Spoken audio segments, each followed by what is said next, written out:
আওয়ামী লীগ সরকার পতনের দিন পর্যন্ত নিরীহ ছাত্র জনতার উপর নির্বিচারে চলে গুলি। আইন শৃঙ্খলা বাহিনীর পাশাপাশি এই হত্যাযজ্ঞে অংশ নেয়ার অভিযোগ ওঠে ছাত্রলীগ ও যুবলীগের বিরুদ্ধেও। কিন্তু মাঠের বাহিরে থেকেও ছাত্র জনতার উপরে তাণ্ডবে কারা শেখ হাসিনা সরকারকে অকুণ্ঠ সমর্থন দিয়েছিল। 29 জুলাই 2024 কোটা সংস্কারের দাবি থেকে 9 দফার আন্দোলন তীব্র রূপ ধারণ করে। মাঠেও মুখোমুখি অবস্থানে পুলিশ আর আন্দোলনকারীরা। ঠিক এমন একটি সময় 14 দলের নেতাদের গণভবনে ডেকে পাঠান শেখ হাসিনা।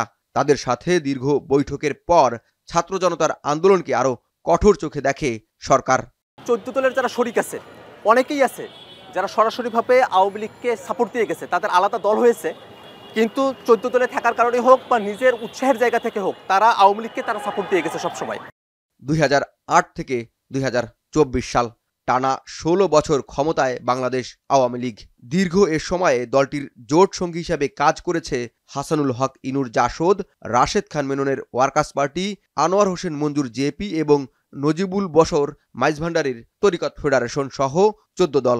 গত যে তথাকথিত নির্বাচন বলে রাশেদ খান মেনন বলেছে আমি সাক্ষ্য দিচ্ছি ভোটটা ঠিক হয়নি, তারপরে আবার গেলেন কেন? আপনি অন্যায় দেখে সহ্য করেছেন, অন্যের সাথে থেকেছেন, তো তাই এড়াবেন কীরকম করে?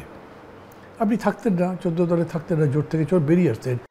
আওয়ামী লীগের শরিক দলের অংশ হিসেবে জাসদ সভাপতি হাসানুল হক ইনুকে 2012 সাল থেকে 2019 সাল পর্যন্ত দেয়া হয় তথ্য মন্ত্রণালয়ের দায়িত্ব। প্রথম সারির কয়েকটি টেলিভিশন ও পত্রিকা বন্ধ করার মাধ্যমে গণমাধ্যমের স্বাধীনতা হরণের অভিযোগও রয়েছে তার বিরুদ্ধে। মহাজোট সরকারের পর দুটি মন্ত্রণালয়ের দায়িত্বে ছিলেন রাশেদ খান মেনন। ছাত্রদের উপর নির্বিচারে গুলি চালানোর পিছনে 14 দলের এসব নেতাদের মুখ্য ভূমিকা আছে বলে মনে করেন বৈষম্য বিরোধী ছাত্র আন্দোলনের নেতারা।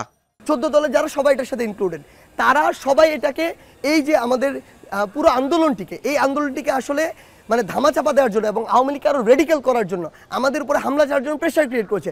সো এই পুরো প্রেশার গ্রুপটাই এটার জন্য দায়ী। শিক্ষার্থীরা যখন আন্দোলন করছে সেই সময়টাতে গত 29 তারিখ আমরা দেখেছি ইনু, মেনন, মঞ্জু এরা মিলে 14 দলের সবাই মিলে তারা মিটিং করেছে। সেখান থেকে বেরিয়ে এসে শিক্ষার্থীদেরকে জঙ্গি সাব্যস্ত করার মতো বক্তব্য তারা দিয়েছে। তাদের সকলকে বাংলাদেশের আইন অনুযায়ী সর্বোচ্চ বিচারের মুখোমুখি তাদেরকে করতে হবে।